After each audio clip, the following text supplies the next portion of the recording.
Hey everyone, and welcome to today's MSA webinar, Sustainable Merch. I'm Joel McCower, Strategy Director at MSA, as well as Chairman and co-founder of Trellis Group.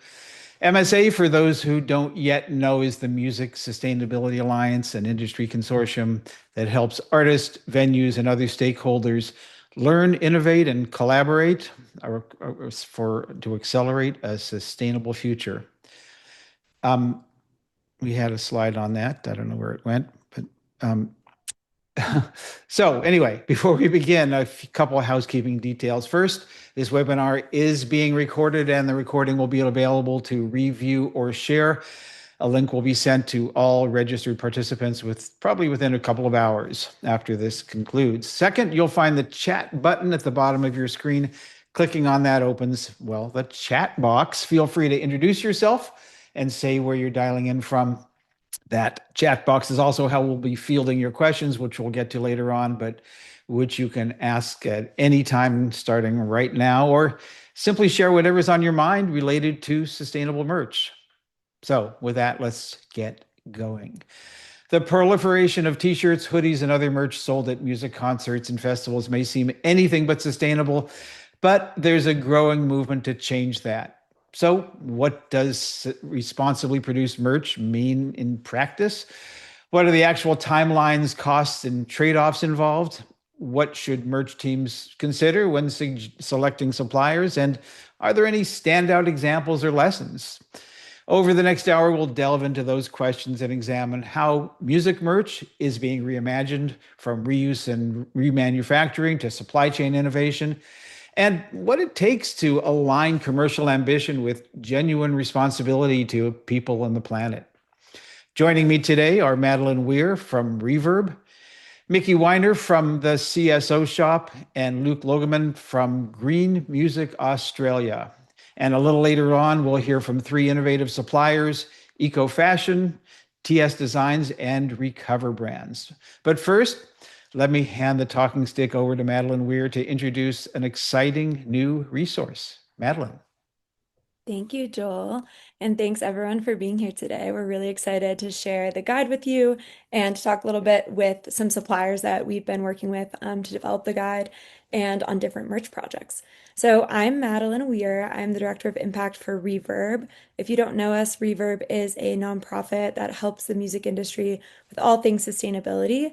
And I run our music decarbonization project, which is our effort to look at the emissions from the music industry and to address those in special pilot projects and really catalyze change throughout the industry. So, as a part of that effort, we have been having conversations with many artists that we work with about how do you think about sustainable and responsible and ethical merch as a part of that sustainability strategy. And so, in having those conversations, we started to talk with our artist partners, different suppliers that they had worked with in the past, and then do a bunch of research on who was out there in the world offering these types of more responsible solutions. And so, in that effort, we worked and partnered with CSO Shop. So, Mickey's here and she'll do an intro in a second. And then Luke from Green Music Australia to really think about expanding the guide and working together from a global perspective to figure out what solutions were feasible and then develop a bunch of different resources to actually help artist partners, their managers, their merch teams to think about how these solutions can make sense for them. So I'm just going to quickly share my screen to show everyone what that guide actually looks like. And obviously, please feel free to dig in deeper as the URL is just responsiblemerchguide.org and somebody can drop that in the chat for me. But we've developed a couple different resources within the guide. So we actually wanted to start with some quick, really easy, quick hit things that teams can do to think about how to make their merch more responsible, sustainable, ethical. And so we developed a quick guide for apparel and then a quick guide for physical music. And with physical music, we specifically are looking at vinyl and CDs. And then we also have our a supplier directory. So in the process of developing this guide, we worked and talked with many different suppliers who offer different solutions. And so if you go and click into explore suppliers, you'll find that there are many different types of suppliers that offer various solutions. So there's you can sort by vinyl, apparel, packaging, and even creative solutions that are doing something quite unique. You can also sort by territory. And you're welcome to also submit a supplier if you are working with somebody or if you are a brand that's doing something in this field already. You're welcome to sort of submit yourself or somebody else to us, and then we'll go through our vetting process to see if they make sense to add to this supplier directory. And then lastly, second lastly, we have the deep dive guide. So this is really where you would go to nerd out to get some of the most recent and cutting edge research on why we're making some of the recommendations that we're making. And obviously, we can talk through what those recommendations actually are in a bit. And finally, we have our case studies. So if you click into here, you'll see our different case studies for different artists and companies that have actually kind of walked the walk and been able to successfully create projects that are kind of meeting some of these different standards. And so feel free to click around and ask us any questions on this call or later on. You can always reach out to us. You can also submit case study projects through this portal as well. So I'm going to pause there and hand it back over to Mickey to Well, do an intro. Oh, before you do, I have a question or okay, two. great. Talk a little bit about the vetting process that you use for vendors. Yeah, so our vetting process, so typically, there's a bunch of different types of merchandise and companies that we were talking to. And so a lot of our research actually led us into that vetting process. And so Mickey, I'd love for you to talk a little bit about this from the apparel side of things because of, the material science, the actual production techniques, those kinds of elements that are included in the report. And you can kind of see how we're basing our selection and what's sort of best of the best and kind of the different tiers based off of the materials. And then as far as the vinyl side of things, we really looked at what kind of the best in class solutions were that are available on the market. And then we looked for companies that are doing those techniques. So some of those are injection molding using recycled plastics. Some of those are using bio-vinyl based materials, and it depends on the actual amount of the components that are not fossil fuel based. So some of those more technical elements of really trying to understand what some of the best practices are, which Luke can also talk to the vinyl side more as well. Yeah, so Good. Okay. Good. Well, maybe that's a great lead into to Mickey. So, uh, over to you. Hi, my name is Mickey Weiner. I'm the impact manager for the CSO shop. We're so excited to be here today and to be a part of this project. It has been really fun and cool to work on. So the CSO shop is a small advisory firm. We provide fractional sustainability support to consumer brands, cultural influencers, and forward-thinking organizations. And we really look to how sustainability can be a driver of value and growth for our clients. We came onto this project to support Reverb. We had just sort of been connected generally, and we're looking for a way to come together. And this was sort of the perfect project. Danielle Azoulay, who's the founder of the CSO shop, and myself both are really rooted in the textile space in terms of both materials and supply chain. So this was an opportunity for us to really lend our understanding of that space to this guide and support in this sort of industry specific way. So, I'm going to go back to the vendor vetting, and maybe are there other certifications that third party certifications that you look for that become shortcuts in effect to saying, oh, this is one of the good ones, and are you looking only are you looking at the company level, or are you looking also maybe a company that has one really great product, but the company itself may not necessarily be what one might call, sustainable or any other moniker. So how do you think? How do you look Yeah. at that? Yeah, I think that's a great question. So there are definitely a lot of really great certifications out there. Some really popular known ones are GOTS, which covers organic textiles.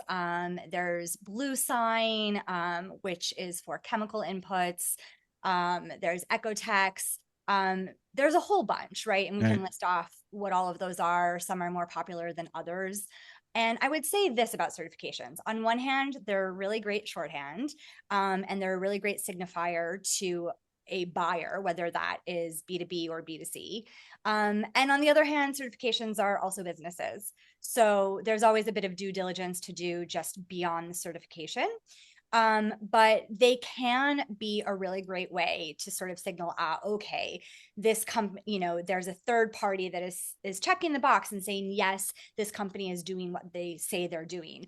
On the flip side of that, to answer your question, there's also a lot of smaller companies out there doing really great things, and to the point of certifications being a business, not everyone can afford a certification. So it's a bit of just sort of managing that due diligence on the back end and understanding, what at face value is being presented to you and kind of what you need to do to look under the hood, and make sure that that all tracks. Yeah. To be clear, a number of the certifications are nonprofits, but they do levy fees and things that may put them out of reach for particularly some of the smaller players. Correct. And so that's important information. But Luke, over to you. What's your piece of all this? Yeah, so I'm dialing in obviously from Australia. Very early in the morning. Very early in the morning. It's just past 5 a.m. I'm down here on the Mornington Peninsula, which is the traditional owners of this land, the Bunurong people. So I just wanted to pay my respects to them, as we always do before we get into stuff like this. So Green Music Australia basically is what it says on the box. We are an Australian nonprofit that represents music and climate issues, basically. And the two sides of what we do, one is to help artists to actually advocate for change. So we'll come up with campaigns, lobbying government around gas taxes and things like that. And then the other side of it is training, and basically helping to decarbonize the music industry, very similar to what Reverb does. Um, so we got into this project because a whole bunch of our constituents were just really interested in, well, to be honest, they're really interested in a silver bullet solution for issues around vinyl, CD, and merch. And unfortunately for them, there isn't any. But what we tried to do was, there's an extra level of complexity being in a country of 30 million people that's on the other side of the world. And that's making sure that all of the desktop research and everything we do is relevant for this market. So what we did is we tried to bring in Julie's Bicycle from the UK to help us really get a European perspective. We have a bunch of different Asian companies and businesses that we also spoke to within our district and tried to bring everyone kind of together to be able to create a bit more of a global solution, particularly in Australia. That became a big thing because, one brand that we might be able to recommend from the US might be $15 a t-shirt down here. We also have to really consider air freight and freight as a huge component of what we do. And my background being working for record labels and working as an artist manager, we always want to look into, the different ways that we can get vinyl down here and that kind of thing at a reasonable price. But when it comes to carbon, you can quadruple the amount of carbon emissions from your vinyl record or your merchandise product just by air freighting it down all the way down here. So, huge component of what we were doing was trying to translate all the information that we're working on with Reverb and CSO Shop and Julie's Bicycle and give a uniquely southern perspective, I guess. Yeah. So you talked about air freight being obviously fast, but expensive, and of course polluting.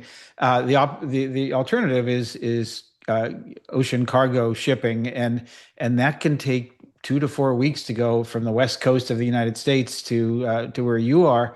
How does that factor in the timing and carbon emissions? Because you're not just obviously looking at the product, you're looking at the life cycle of that product, or at least the the cradle to gate, or how do you getting it to the customer. How does that factor in? It factors in massively. What we kind of found is that because of exactly what you said, it had become the default where we worked out that approximately 90% of the vinyl that was coming into Australia was getting air freighted from overseas, particularly from Germany, Czech Republic area. And so that's a huge part of it. But, the good thing is that we often say, and I think it helps people's kind of ego to say it as well, is that you guys all know how to be organized. We know what it's like to be on the other side of the world already. Just factor in your extra 4 to 5 weeks. You're so good at your job that you know how to do this. And I think that's been really, really helpful for people as well, because it gives another reason as to why to tell artists to get their masters in on time, or why to tell a record label to make sure they're a little bit more organized at the start of the process. Yeah, great. Well, we're going to turn to three vendors right now, but please drop in your questions into chat. I've got plenty of my own, but I'd love to hear yours or comments or anything else that you want to share. As I said, we have three vendors. We're going to start off with TS Designs. I believe it's someone I haven't seen in many years, Eric Henry. Eric, you there?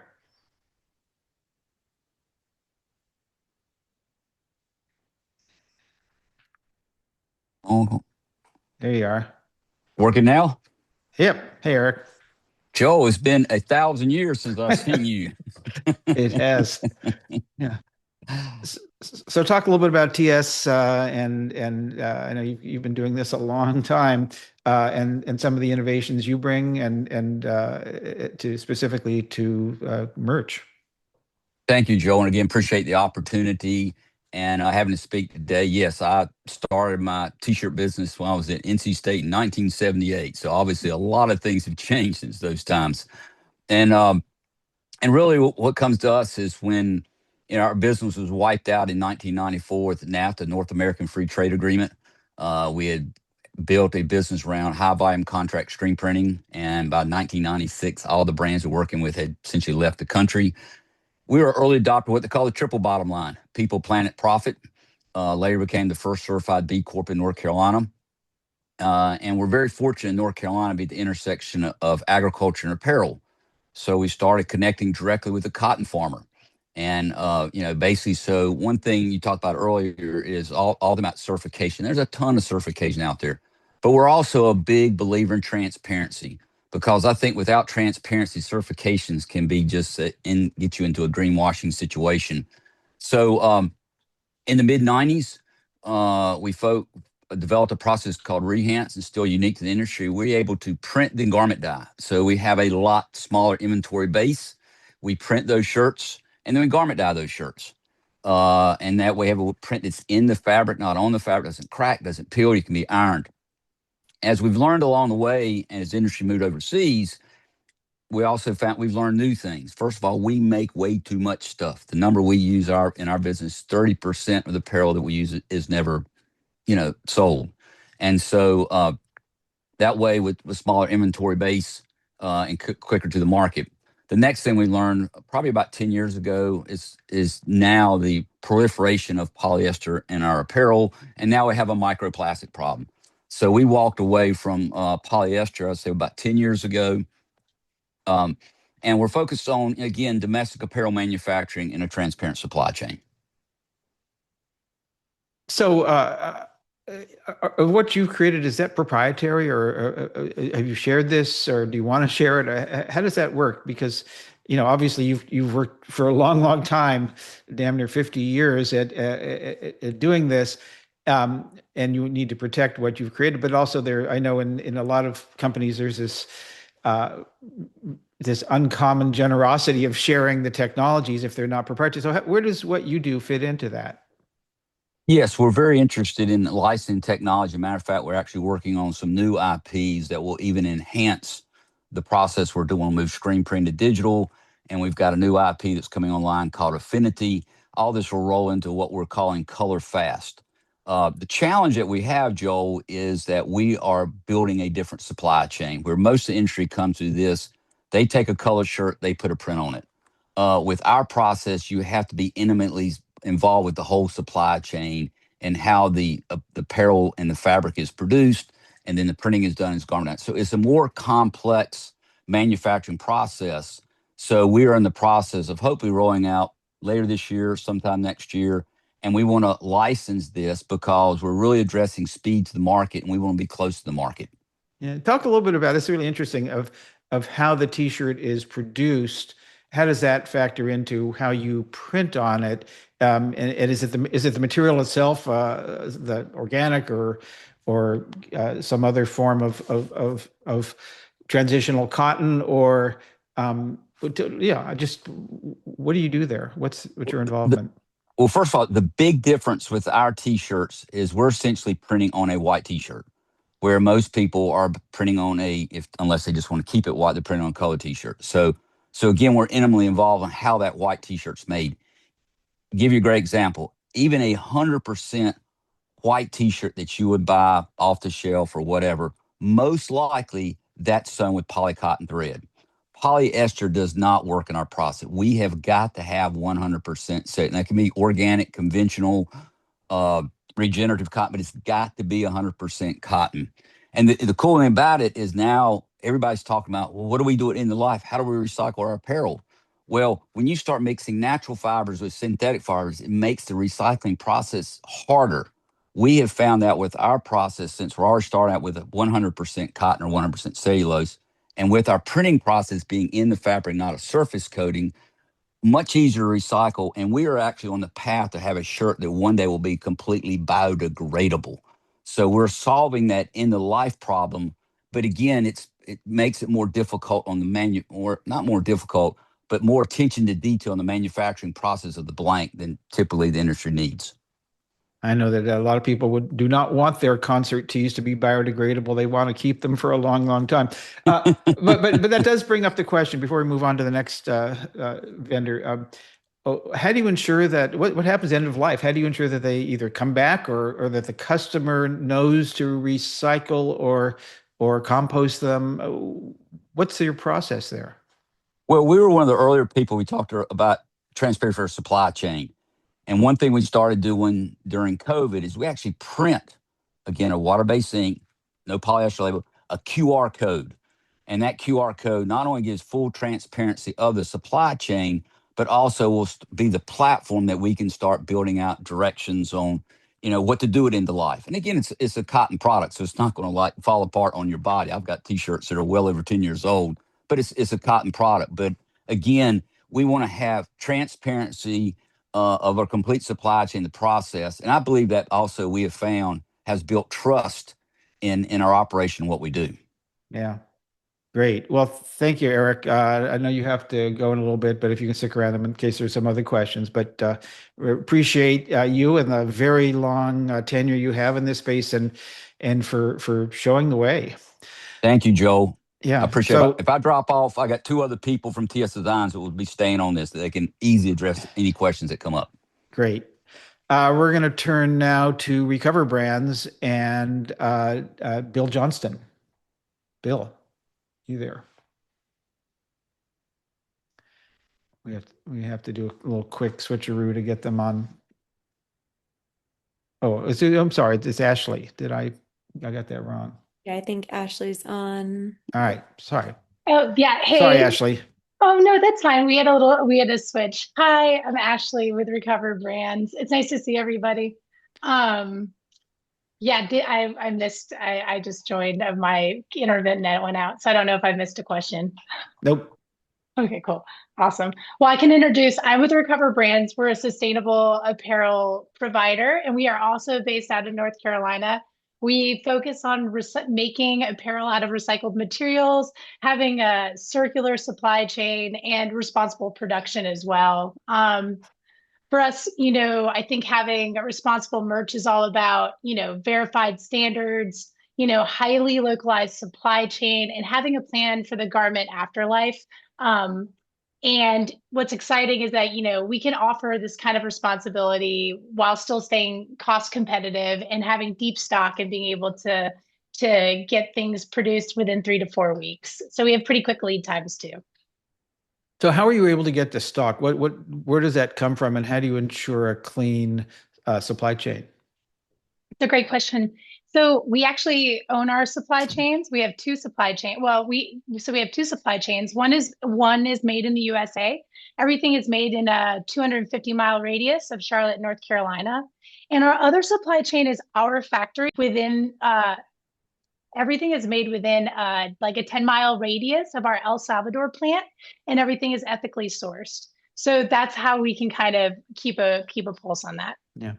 I bet there are some fans out there who have t-shirts that for whatever reason they don't want or maybe don't fit in anymore, who would love to find a responsible place to send them. Is there any option or process by which any of us could send things to y'all? Yeah, absolutely. So we have on our website, basically two avenues. We have a direct to consumer website, and on that website you can order a closed loop mailer, and we'll send you this mailer, and you can send in, like, I think it's 5 to 10 shirts. Or what's even better, and makes a huge impact, is when we have partners who order wholesale. The way it works is it's a 1-to-1 model. So if you order 100 shirts from us, you can return 100 shirts. And this can be used shirts, as long you can return them as long as they're clean. They do not have to be Recover branded either. So it's a great way for people to manage inventory that's dated or rebranded without throwing it away in the landfill. And Well, we'll put it, yeah, go ahead. No, go Well, it ahead. sounds like that some of that, 100 shirts is going to be more of someone who ordered and had excess inventory, Totally. unsold inventory. But you could do a 1 shirt or 2 shirts or, some small number. You can do that, right? Oh yeah, absolutely. You can do that for sure. And Eric was talking about the polyethylene thread or polyester, I guess, thread that's used that is so pollutes the purity of cotton. Are there any requirements for what you take back that in terms of do they need to be cotton thread or anything like that? Or That's dye a or yeah. certain kind of dyes for that matter? Yeah, that's a great question. We can take back most things as long as it's either got to be polyester, cotton, or a blend. What we ask is that there's no buttons or zippers, and that they're clean. They can be printed on, and they can be sublimated. So we can take a variety of different garments. Okay, that's great. Well, thank you, Ashley. Stick around if you can, and we're going to move over to the last of our vendors here, another old friend. Well, I'm sorry, Marcy, longtime friend of mine from Eco Fashion, Marcy Zaroff. Awesome. Or do you need to make the change to video or? No, Marcy, hang tight. I think I Okay. just gave you audio. So talk and I'll work on Oh. getting you on the video. Okay, great. Hi, everyone. I'm Marcy Zaroff. I am founder and CEO of Eco Fashion. I'm also co-founder and board chair of a nonprofit called the Textile Exchange. So I coined the term eco fashion back in 1995, probably when I met Joel and had Eric Henry. But I've always believed that fashion could be a huge force for good, and of course, merch included. 30 years later, that vision is no longer just a niche idea. It's becoming an industry imperative. And at Textile Exchange, we're working towards a new standard called the Materials Matter Standard, with a lot of marketing that's going to be coming in the years ahead that's going to be activating consumers worldwide. So super excited about this kind of moment that we're in, where the cultural zeitgeist that music can drive is unparalleled. So at Eco Fashion, our mission is pretty simple. We make sustainable merch easy, affordable, credible, and scalable. Because the question is not whether sustainable merch is possible. The question really is, how do we make it commercially successful, operationally seamless, and exciting for fans? And that's where Eco Fashion really comes in. We work from seed to shelf, which is source to story, and we manage everything from regenerative, organic, and recycled materials. We don't use any polyester. We only use cotton. And, from product development all the way through to storytelling, we support the process. manufacturing in a turnkey way. We have multiple lanes of printing. We have a fulfillment center in the US that we're now partnering with. So we're going to hold blanks domestically. We do traceability and impact reporting, and our model provides full visibility from farm or fiber to finished fashion, powered by our technology and measurable outcomes. So what we see is that sustainability today really isn't enough. Consumers and increasingly retailers and regulators, they want proof. They want to know who grew the cotton, where it came from, or where's the fiber from, what impact did it create, and how can you verify the claims? And that's why we believe the certifications and the traceability and the data are at the center of the next chapter of the industry. And so we have a fiber or a farm project in India called RESET. It stands for Regenerate the Environment, Society, and Economy Through Textiles. And we are hands-on in the farms with our farmers. We grow regenerative, organic, certified cotton, organic cotton, and in-transition cotton. And it's all about protecting biodiversity, healthy soil, and creating measurable impact. But when you talk about music merch, which is at the intersection of culture, identity, and community, fans don't just buy products, they buy stories, values, and belonging. And so one of the examples in the Reverb merch guide is our partnership with Universal Music Group and Bravado, where we produced all of Billie Eilish's merch for retail at Target, Hot Topic, and Urban Outfitters using certified organic and recycled cotton. Which was almost 800,000 units and many millions of dollars in sales, with continued reorders and sell-through success, which really proved that, fans will buy sustainable merch as long as it's stylish, accessible, and priced right. And so today we've really expanded that into a whole platform. And I'll just end with saying, now that we have these different lanes, we can go all the way up to printing on demand, where you could pre-order, merch, even though the artwork probably just came out a few weeks, earlier. You can pre-order it through our digital printing partnership in the US. Or post-show. And then, of course, for big, large volume, we have the ability to, do millions of units for retailers. So we're really mass to class and small to large volume. But really, again, to make it easy, turnkey, and you can either buy as blanks or finished printed garments. And so if you have if anyone on the call wants to learn more, or, start looking at a program, we have a merch grid and custom programs, as well as our turnkey programs available. And it's marcy@ecofashion.com. Yeah, great. Hey, Marcy, you've been promoted to a panelist, so I think you can turn on your own video now, just so we can get a little bit, see if that works. But while you're doing that, I don't see the video button. I see okay. audio only. Okay, well, Yes. sorry about that. I'm not sure what's going on, but we can hear you loud and clear. Are you still there? You disappeared from the screen. You should have a notice, Marcy, to be able to be a panelist now. I don't know that she's still on. We may have lost her.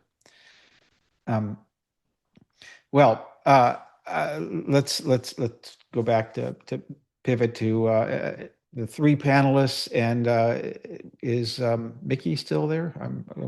Things are going sideways here. We seem to have lost Mickey as well.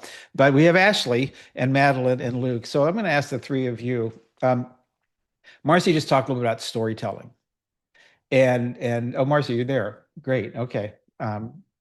Maybe I have got we're not seeing. But anyway, so let me ask you this, Marcy. You talked about storytelling. Talk a little bit about the kinds of stories that you find do work, and what are the stories that people want to hear, and are the stories to the consumers, or are they to the retailers and the artists and their teams, the merch companies? I'd love to hear, what's a good story and what's working for you.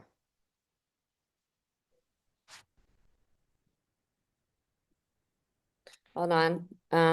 Okay. Oh, there she is in all her glory. Hi, Marcy. I just got the system turned on. Yay. All right. Well, okay. So your question was about storytelling? yeah, what's working, and what do you find that people do want to hear? Yeah, I mean, I think that you can't sell product, just buy it because it's sustainable. It really is the stories that connect to the who, the people that are making the products, I think from the standpoint of verification and validation. Look, in a world where sustainability has been, um, the first chapter was greenwashing. It was all about storytelling, right? Because it is a great story, but the problem is that greenwashing led to green hushing, right? Because the story is good, but without the verification and the substance, and not just criteria of a certification, but outcomes, right? Like, what good is it doing in the world, Yeah. and who's making it, and why is it, what's the difference that it's actually making? Otherwise, it's just like a marketing proposition. It's not really, it doesn't have any substance to it. So I think the next chapter of our, space is really the integration of, being able to back up those stories and talking about who's making it and how it's made and what's in it. And I think, you're only seeing now this attention on plastic and microfibers because, before polyester and synthetics until Yeah. recently were just continuing to gain momentum. But now that we're telling the story that, that you're wearing plastic, people are waking up and they're saying like, wait, what? I didn't even know that, Yeah. right? So I Well, think yeah. I think it's things that people relate to when you think of the growth of the organic food and the natural food movement. It's how does this affect me and the world I live in? That's also very important, as well as, what's our relationship to the people that are, and I think the indigenous component and the idea of, not being like blinded by all the exploitation that Right. happens in our industry, Well, right? I'd love to hear from some others because about this, from Ashley and Mickey, Luke, and Madeline on storytelling, because I think this is a critical part if we're going to grow the markets for sustainable merch. People want to know, and is it sort of the Whole Foods thing where you go in, you know the name of the farm, you know the name of the farmer and her husband and kids and dog, or is it more data oriented? I'm just curious, Ashley, how about for you? What are the stories, and who wants to hear those stories too? And last thing I'll say is that some of the things Marcy talked about are things that you don't want. You don't want microplastics. You don't want certain chemicals. You don't want certain materials. So I think it's also about of talking about what do you want. And so again, what's working there for you? Hmm. Yeah, I think it's interesting. I think the dues for storytelling, at least from Recover's perspective, where we're a wholesale supplier. So when we're talking about storytelling, it's typically what we're trying to do is we're trying to. So I was an elementary school teacher for 15 years. So it's kind of the same thing. It's like you're trying to boil down this very complicated, very nitty gritty data. Like sustainability can be very detail oriented, right? You're trying to boil that down to where people who are the ones who, the end users, can actually understand and get excited about that story, right? So I think, the things that we try to do is we try to talk about things that we are doing and our partners are doing really well, and trying to kind of boil it down to something where people can really understand. Once again, kind of focusing on the three tenets of traceability, circularity, and certifications and hyperlocal supply chains. But we have a very strong marketing team at Recover that creates like individualized impact stats for different clients based on their order, so they can actually see and share their amazing impacts that they've had through these orders. Yeah. But I think it is always a challenge to tell the story and to tell it in a positive, exciting way. Yeah, the stories can be hard to tell. Vicky, you represent sustainability executives, and they tend to be not the best storytellers because they often have science or geeky data backgrounds. But how about in merch? Do you have thoughts about how stories can be, the kinds of stories that can be most effective? Yeah, I think that like there's so much jargon in sustainability, right? And for those of us working in this space, it's so easy to default to that. And we really have to sort of step out. And like at the end of the day, we're also concert goers and all that stuff. But when we get into our roles, we tend to forget that. So we need to sort of step outside, put ourselves in the shoes of the people who are going to ultimately consume this information and say, like, you know, what makes sense to them, what is digestible to them. And while the data is great for us on the back end to know that something is verifiable, to know that, you know, it degrades in X amount of time or whatever it is, the consumer is less concerned with that. And Yeah. I think that the storytelling really is just distilling it down to like a very human, you know, like fifth grade level. And I think that, you know, the more human we make the stories, I think that for better or worse, as much as for so many of us in this space truly care about the planet, I think the more we can relate it to like people and local stories and things like that, those tend to be the things that really excite the consumer. And so if there's a way, I think, you know, if for those on the call, if and when you have time to dig into our case studies, there's some great examples. Yeah. But I think, you know, any way to make the fan excited about, you know, the story behind the t-shirt. Oh my gosh, you know, I'm at a show in North Carolina. This t-shirt came from North Carolina, or like, Yeah. you know, whatever that story is. I think that's how we really sort of turn the tides and changing this from, you know, sort of like data driven stuff on the back end, which we do need, but turning it into, you know, human stories on the front end for the consumer. Yeah. And don't forget about health as one of the key drivers of a lot of this as Absolutely. well. Yeah. Yeah. Absolutely. Yeah. Yeah. Luke, what about from the artist perspective? I mean, artists, we've had on some of these webinars, we've talked about the reticence of some artists to speak out on some of these issues for fear of whatever. It seems that that apparel and merch can be a good on ramp. It's probably a little less controversial, maybe a lot less. So, what are you seeing from the willingness and ability of artists to tell stories about sustainable merch? Yeah, I think there's two elements to that. One is there's a quote that was, I don't know if it's still there, but it was on Billie Eilish's merch page. But a couple of artists I work with have taken it. But it's that manufacturing anything is an imperfect journey of efforts when it comes to sustainability. And so, you know, being willing to make mistakes, being willing to say, this is not my expertise. We've done all the research we can, and this is the product we're offering right now. I think all of that is actually part of the storytelling, because I don't think any of us really know what we're doing in this world of constant products coming out and being thrown at us. And you're in a supermarket and it says the word green on it. So you're like, yeah, I'll take it, you know. And so people have made mistakes, you know, people have advertised the vinyl that they're making as recycled. I've seen people say this is zero impact manufacturing, which is not even a thing. You know, so being willing to be vulnerable, being willing to say this is the best that we can do right now, I actually think generates enough goodwill. The second side of it is I have had labels or artists or brands say, "Hey, we switched all our stuff to this, but we didn't sell anymore. Like, it didn't help us sell any." And it's like you can't come to things with that attitude. It has to be about what you're doing for yourself and your own business and your own corporate responsibility or artistic responsibility, but trying to do something sustainable just so that you can add an extra dollar or two onto the product, or thinking that you're going to change the minds of certain fans isn't there. What you're really trying to build is, sorry, I see that comment in there, perfection is the enemy of good. Exactly. The goodwill you're trying to bring is honesty and vulnerability and a willingness to adapt and change as new technologies come on board.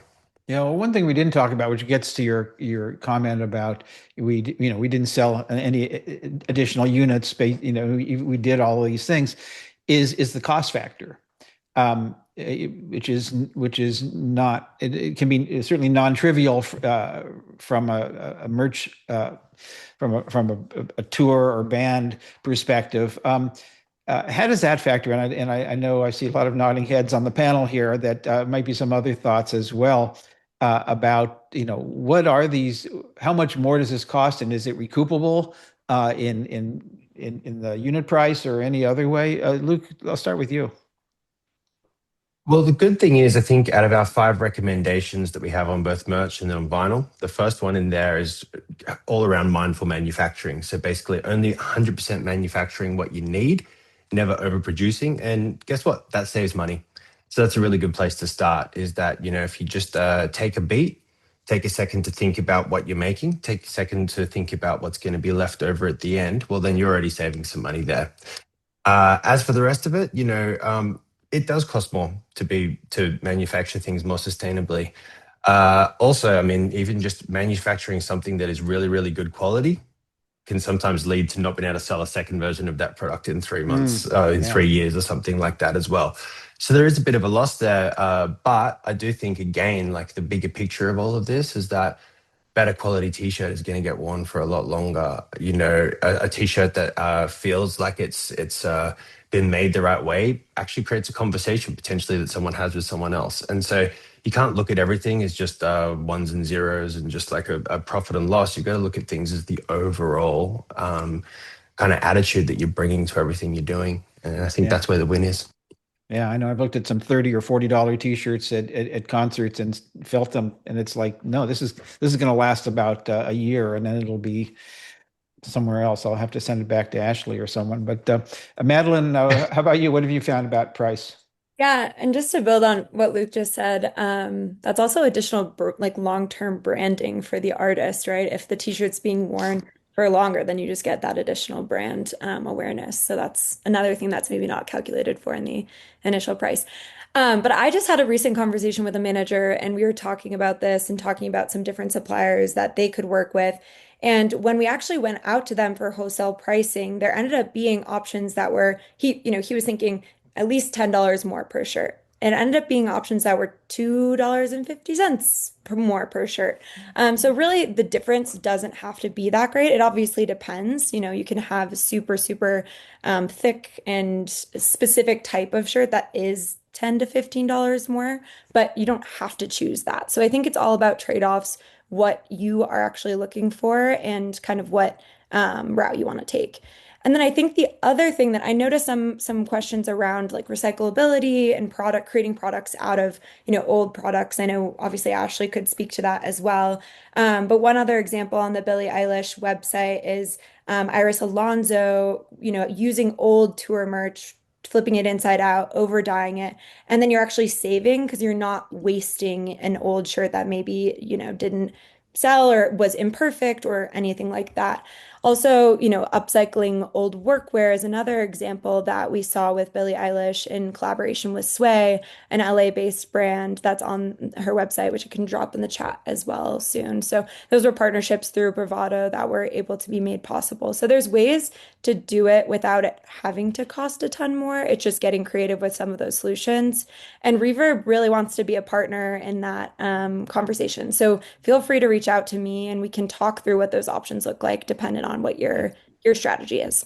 I have a great question here from Maylene. It says, we have a chicken or egg type of situation in my country. She doesn't say what country that is, where suppliers say there's no, but it's universal, I think, where suppliers say there's no demand for merch companies or labels.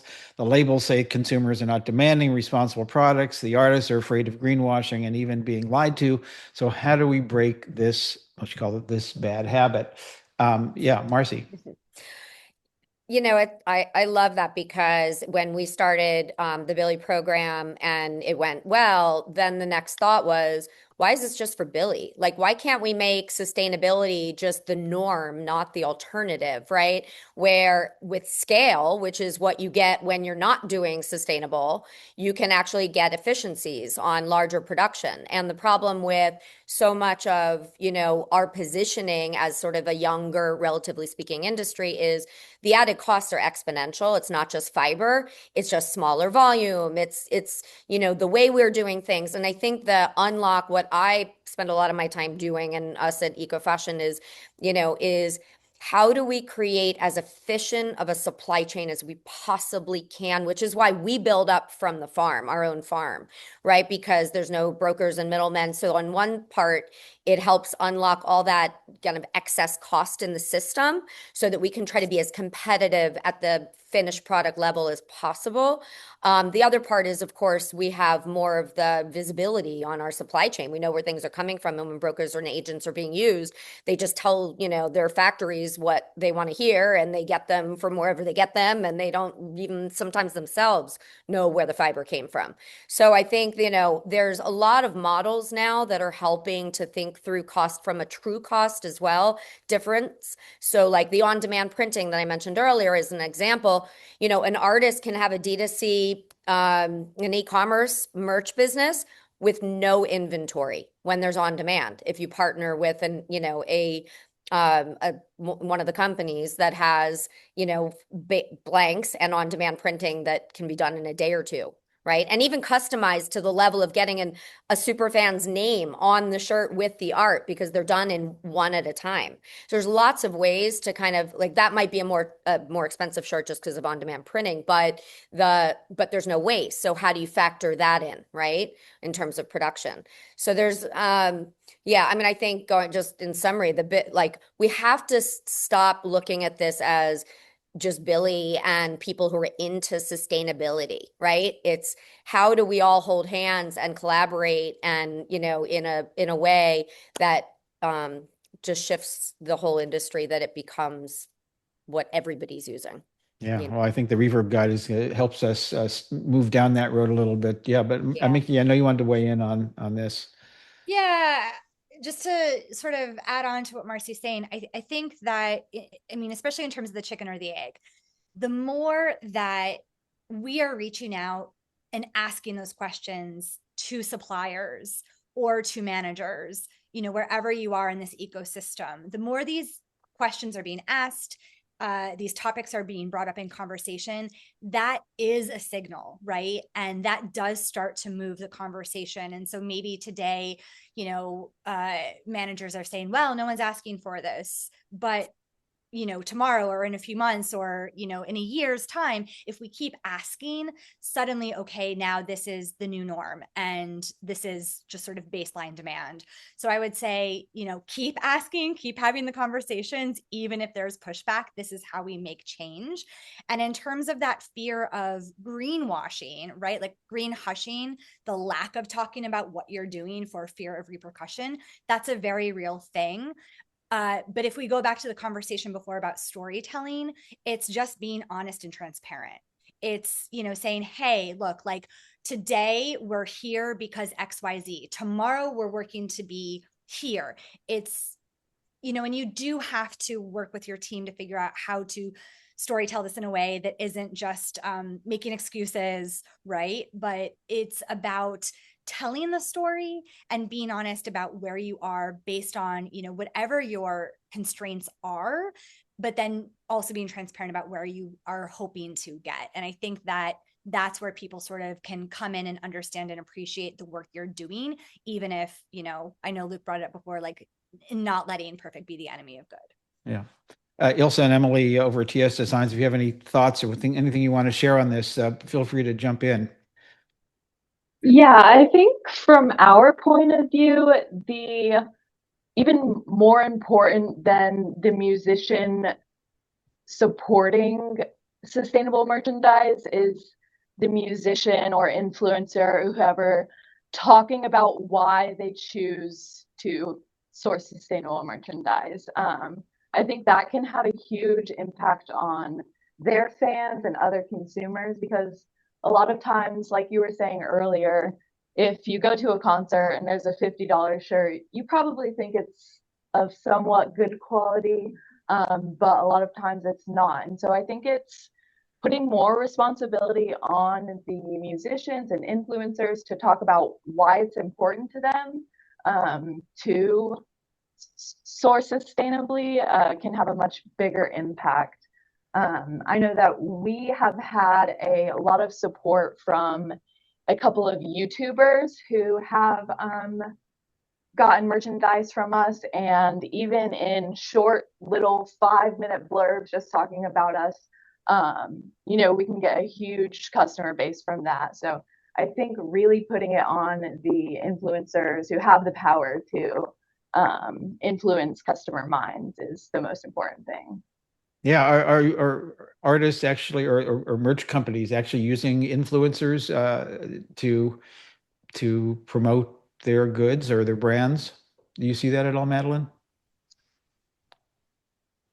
Yeah, I mean, obviously we work mostly in the music space, so we're definitely hearing that from the musicians that we work with, being excited. And it's interesting because we also hear that once a fan base really likes a type of t-shirt, they talk about it and they spread the word pretty quickly, and they get really excited about a product type. So we've definitely seen that Yeah. happen as well. So I would say that's major. Obviously, we, as you know, an organization within the music space, we don't want to always put pressure on artists to. We want them to be artists first. We want them to be, professionals in that space first. But obviously, them promoting why they want to make these decisions, I think, is a great thing for them to be able Yeah. to do. Well, we're getting down to it, and I want to go back to our three original panelists here. And first of all, thank the three vendors, great companies, pioneering work. Thank you for all that you've done. We're gonna let you go right now, and stick and go back to Madeline, Mickey, and Luke. And I want to ask you, if you were the king or queen of the merch world and could change one thing, wave that wand to change one thing or influence one part of the value chain that would unlock a significant opportunity here to get sustainable merch to scale, who would that be, and what would you do? Luke, I'm gonna put you on the spot and start with you.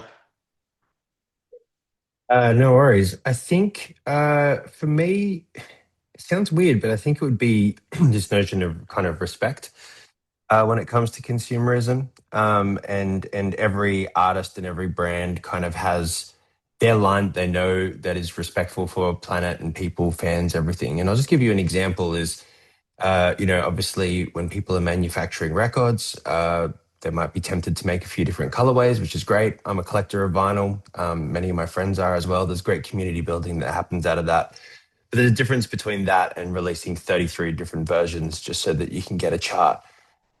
Similarly, when it comes to t-shirts, if say you're an artist that's making things at a massive scale, I think there is a temptation to make things just that little bit cheaper so that you can increase your profit line. But everyone knows what it's like. But down here, you can end up spending $90 on a t-shirt that feels like it'll rip on the train on the way home. So it's actually just having that notion of respect, comes back to having a bit of mindfulness around what you're manufacturing. And I think to me, it would just be like, promoting that value first and foremost, even before you think about what products you have. And it'll lead you down that path. That'll lead you to print things better. That'll lead you to manufacture on better garments. But that would be the biggest change for me. Thanks, Luke. Mickey? Oh, sorry, couldn't come off mute. I would say for me, I'm really interested in exploring circular systems, and I think there's a lot of potential to unlock solutions there. So whether that is, looking at what inventory we already have and what cool things can we do to extend that life or resell unsold inventory, to looking if we're making new garments, how can we make them, into garments again at their end of life, or return them safely to the earth at their end of life. So that would be it for me. Yeah, great. Madeline, you get the last word here. Sure. Well, I'm one of those environmental data nerds that you were talking about. So I think With deep respect, of course. the education piece, I know, a lot of different products in Europe now have a little marker on them, or even like a QR code you can scan to understand the supply chain, the sustainability of the product. And I think having more of those storytelling opportunities with kind of that environmental data pieced together would be amazing for both consumers and for artists to even want to make these choices and these differences. So yeah, I would, my 2 cents is that I would try to convince everyone along the line that sustainable merch is better merch. In fact, that unsustainable merch is inferior. And that why would you want inferior merch? That this is, sustainability sells to the extent that it equals better, whether it's probably not cheaper to buy, but longer lasting, higher quality, better for my body and my family, or whatever. It's locally sourced. So that's my wish for you all. But for now, my other wish is just to thank you all so much for being part of this, for joining us today. To all of you, you'll be getting a follow-up email in a few minutes that includes a link to the recording of today's webinar, along with a survey that'll take you about 32 seconds to fill it out. We'd really appreciate if you could do so. Yeah, please make sure to download the Responsible Merch Guide from the Reverb website, or from responsiblemerchguide.org, better yet. Okay, that's a wrap. Thank you all for joining. On behalf of the Music Sustainability Alliance, I'm Joel Makower. Thank you all so much for joining us today. Until next time, have a great day.